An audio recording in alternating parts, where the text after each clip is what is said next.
So as I mentioned, we've got a variety show for you. And I mentioned that Madeline Hawthorne is here, and she's going to be out. Fruition's going to be back. And up next, something we have never, ever, ever done before, and that is to delve into the connection between NFL football and mushrooms. We haven't ever done that.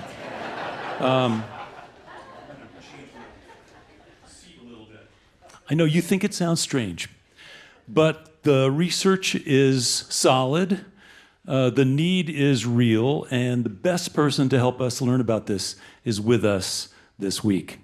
So Jake Plummer was an outstanding high school and college athlete. He went on to play college football at Arizona State University, where he led the team to an undefeated season and a Pac-10 championship, and then he went on to play for the Arizona Cardinals and the Denver Broncos. He had a 10-year career as an NFL quarterback, and that is hard to do. And he did all that stuff. More recently, he has become an advocate for both pickleball, which we aren't going to talk about, and more importantly, mycology, the study and use of a wide variety of mushrooms in the field of health and human fitness. So please welcome to the eTown stage, Jake Plummer.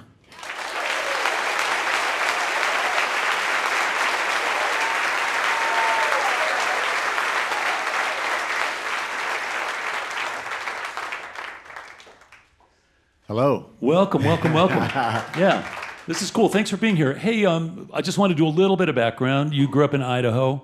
Am I right that your family had like a rural sawmill out in the country somewhere? Oh, and there's a lot online. Yeah, so you never know what to trust. My dad was a lumber broker, so he sold lumber. We didn't actually have a mill. Okay, cool. But yeah, I grew up in the mountains of the Sawtooth region in central Idaho, so coming to Colorado was a blessing because I love the mountains and trees and rivers and lakes. Being in the outdoors. And what a career, man. It's just very rare to do what you did, to actually have that success in high school, to be recognized, to be drafted, to be recruited, to have 10 years in the NFL. That's very hard to do.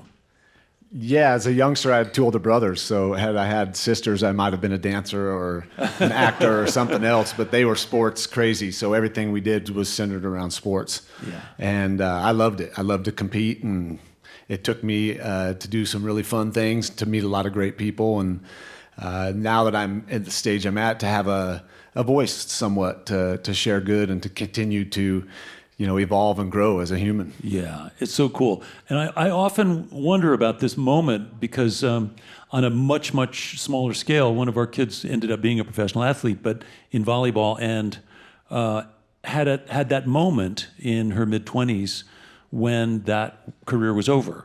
And so all of the practice, all of the absolutely world-class competition and everything came to an end. And so I just wonder what it's like for somebody in your level, at your level, and somebody with your record who you get to that same place where you're in your 30s and you're still young and you're healthy and your football career is over, and you have to reinvent, you have to recalibrate, think about who you are and what you're going to do next. Yeah, it's a big stage in anyone's life as they transition, no matter however old you are, what you're coming out of. It's still, there's a lot to learn about yourself once you get out of that.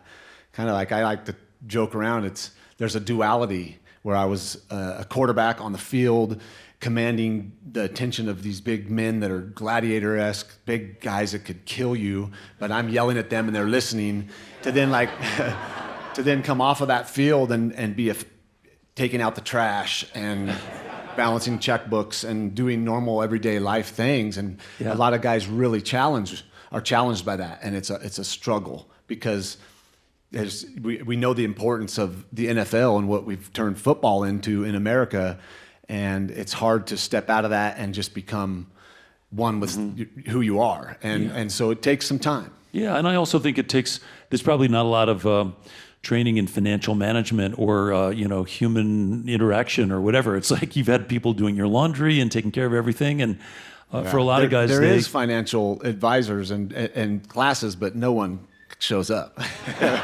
They're golfing or going out or doing something else on their off day. Yeah, there's stuff there, but I mean, we're playing football, and that's it. You're football. Yeah. And so a lot of guys, you probably watched a lot of your peers and teammates and others hit some rough patches after playing ball. Yeah, most definitely. A lot of it is dealing with filling up the time that now you have to manage yourself. When I could tell you on April 21st, and 10 months prior to April 21st, nope, I'll be training, I'll be at the weight room, I'll be doing this, this, and this. Yeah. Where now you're free and you really don't. Yeah. You need to know you got to find something that can light that passion inside you to go out and get behind. A lot of guys go into coaching. A lot of them step into the booth. They're still around that football life. I did that. I went into the booth, did some Pac-12 analyst work. I called some games at like Lambeau Field. It was really exciting, but then I realized I'm just saying the same thing every weekend, and it really was not inspiring me much. What kind of shape are you in? I mean, I just imagine the punishing that anybody who has a 10-year career in the NFL has endured, and you were probably pretty beat up by the time you stepped off the field. Yeah, I'd like to say I'm in really good shape for the shape I'm in. Yeah. And I did take a beating. I'm not a big guy. I had to put on weight. They wanted me to get bigger and stronger, and I've always been very slim and wiry, and thankfully moved a lot in my life. Climbing trees, bouncing on trampolines, dodging balls from my brothers, throwing them at me. Yeah, you don't get all kinds of stuff. You don't get called Jake the Snake if you're not nimble and slippery. Yes, like show up here and then you're gone. So I really focused on that. I stretched a lot. I was always taking care of my body. I didn't just play football. Yeah. Even during the NFL, I would play handball in the off season. I'd play golf. I'd mountain bike. Played a ton of basketball. Yeah. Very diverse sporting life that I've led, and even now into retirement or post-career, I play a lot of pickleball, play a lot of handball, ride my bike. I rode my bike up here, and yeah, you just got to stay active. Yeah. You can easily go down that path of, oh my God, my body's going to break apart. I'm going to have CTE. I'm going to have all these issues because I had these many injuries or concussions, but our bodies are amazing. Our bodies are very intelligent, and so is nature. And so it's been fun to challenge myself to feel good and stay active. Yeah. In case you just tuned in, you're listening to eTown. My guest is Jake Plummer. Speaking of that transition towards feeling good, where in your career path did you come across? I'm imagining that CBD was like the first sort of natural remedy that produced some benefit to athletes that was also carrying a little bit of a stigma, because like CBD it's weed, it's whatever, there was misunderstanding. Is that right? Yeah, that was really the challenge, was educating a lot of people the difference between THC and marijuana get you high as opposed to CBD and hemp that was similar qualities, but you didn't get that psychotropic feeling, that high. And I grew up in Idaho. Maybe a lot of people might not know this. I had hippie aunts and uncles, and an uncle that was a DJ in San Francisco. So I was around marijuana. I knew that it didn't make you dumb, like they told us in the 80s at DARE to keep kids off drugs and all the big war on drugs. So I knew there was something there, and I didn't mess with it during my career. Except the tail end of my career, it became a staple post-game to help me relax and drop in with my family, because they were there and they were leaving Monday, and I had to go to the facility and relive whatever happened on game day. So I started smoking a little bit for the anxiety and the pain, and just to be able to relax and drop in with my people for that little bit. And as I got into Charlotte's Web was really the eye-opener when I got involved with that group that was working with little children with epileptic seizures, Dravet syndrome, serious disorders, and nobody was listening. Yeah. So the former players, we got together and we started doing When the Bright Lights Fade, telling our story of, hey, when the lights go off, we go through some major, your body's in pain and you don't know how to deal with it. You've been given pills and anti-inflammatories, Percocets, you name it, they were giving them to you, shots of whatever you needed. And so when that stops, your body goes, whoa, and you start feeling all the damage. And so that really was what piqued my interest in natural wellness. I did grow up with a grandma that was a vegetarian, and I ate tofu when I was a kid back in the 70s and 80s, and grape nuts for breakfast. And I hated it. I loved going to my Mormon friend's house, and we'd have sugar cereal and eat sugar cereal for breakfast, lunch, and dinner. And but I was great. I'm grateful that my mother and my grandmother taught me about health and eating right and eating good foods. And so Now it's kind of the message I like to send to a lot of my former teammates and anybody that's listening, that you can be the reason why you are in pain and not thriving by just what you're putting in your body. Yeah. And when did you sort of cross paths with mushrooms as a beneficial substance for managing all of those challenges? Well, it was a Santana concert you at can be Boise, honest. Idaho. Yeah, right. My brother's friend gave me a stem and a cap. That was a hell of a concert, though. It was really good. So I've known about them. I've taken them in the mountains and the sawtooths with my brothers and cousins, but it's not something I did when I was playing or anything like that. And that's a whole nother, mushroom that we're exploring for mental health, for a lot of ailments, for a lot of things. When I met a certain individual, he's here tonight with me, Del Jolly, working with Charlotte's Web. Right before the pandemic, he gave me some tinctures, some mushroom extracts. Said, check these out. This might be something we should look into. Started taking them. I felt from the CBD inflammation going away, and when I started taking those mushrooms daily, just basic shiitake, lion's mane, cordyceps, turkey tail, some reishi, my favorite, my body felt even better. Like inflammation was now gone in these joints that I had trouble getting up off the ground. Now I'm popping up off the ground. Even now, I don't ache.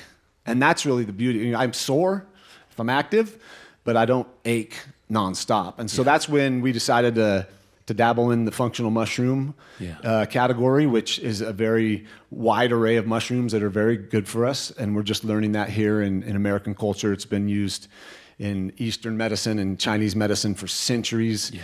And we're just kind of learning that this is a food group that we stopped eating for some reason a long time ago, or maybe 150 years ago, and we're finding there's a lot of benefits, and there's still so much to be discovered. Yeah. And you've got a farm, right? You've got a farm where you're growing mushrooms out in Fort Lupton or Eastern Colorado? Yeah, we started a company called Umbo, and then Dell had a uncle or a friend of his who bought this farm in Fort Lupton, and it was a mushroom farm, and Dell said, hey, you've been wanting to grow mushrooms, here you go. So I got a couple buddies, we went out there and started growing some functional mushrooms, a lot of lion's mane, a lot of reishi, and some oysters, black trumpets, and some gourmet mushrooms also. And that's morphed now into really the medicinal ones, the really high-powered, good for your body, functional, legal, sold at stores all around online, and we're just trying to make sure that we keep the level right. There's a lot of products out there, but they're not all created equal. And from working with companies like Charlotte's Web, I realized the importance of, if you're going to call it anything at all medicine, or that it's going to help you, make sure it is done with well intentions and done right, and to make sure it's potent. So that's what we did. We started Michael Love Farm, and now those mushrooms are going in the Umbo products, and it's really fun. I'm enjoying this because it's such a huge thing that we don't know much about. We're just learning every day, and it's super fun. Speaking of huge, I think the world's largest living organism is a mushroom, right? Yep, up in Oregon. Yeah, up in Oregon. It's and the Rockies here have some of the most diverse amount of species on North America. Like, you can find so many mushrooms, and they're watching. They're out there. They're everywhere you go. Say hi to them, then they'll know you're there. And you got to understand, like, everybody thinks I'm trying to give them a mushroom that's going to trip them out, and I give them samples. Like, can I drive home if I eat this bar? We sell them at REI. This is not the type you're thinking. And then they jokingly say, "Oh, dang," Right. But there's lots to learn. The fungi queendom, I like to call it, is vast. The queendom. Yes, the queendom. Not the kingdom, the queendom. That's the mother. That's the mother right there. So I hold it in high regard. Our company holds it in high regard. The farmers, we treat it like our mother. We're not going to just throw it out there to try to profit from it. We want to make sure we're nurturing that. I read somewhere recently that these underground networks of interconnected fungi communicate with each other, and they have a language and a vocabulary, and there's electrical impulses that go back and forth among them. So when you say they're out there, they're watching, they're looking at you, it's not just nonsense. You're making you're making a point that science has confirmed. Yeah, they're doing a lot of studies. They're capturing those sounds and trying to decipher them. A musician, Cosmo Sheldrake, who some of you may have heard of, or Merlin Sheldrake, is an author who has written some amazing books about the mycelial web that basically encompasses the entire earth.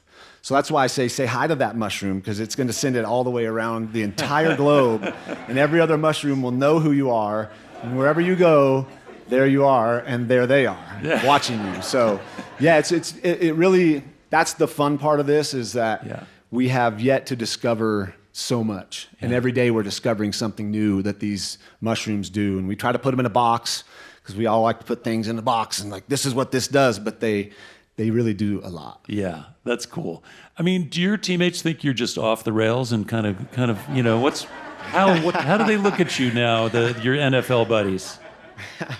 They just kind of say, yeah, I figured that's probably what you do, because I've never been normal, really. I've never been that, you know, I've always kind of teetered on that line and kept things moving and fresh, and, hey.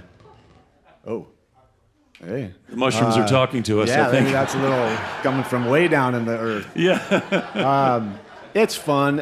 I'd like to get them to listen a little more, but, you know, you can only present something to somebody, and sooner or later they start to listen. Well, all I can tell you is you're a great spokesperson, and your career has given you access and credibility in ways that most people don't have. And it's an unlikely combination, as I mentioned when we started the show. Just, this is not something we've ever done before.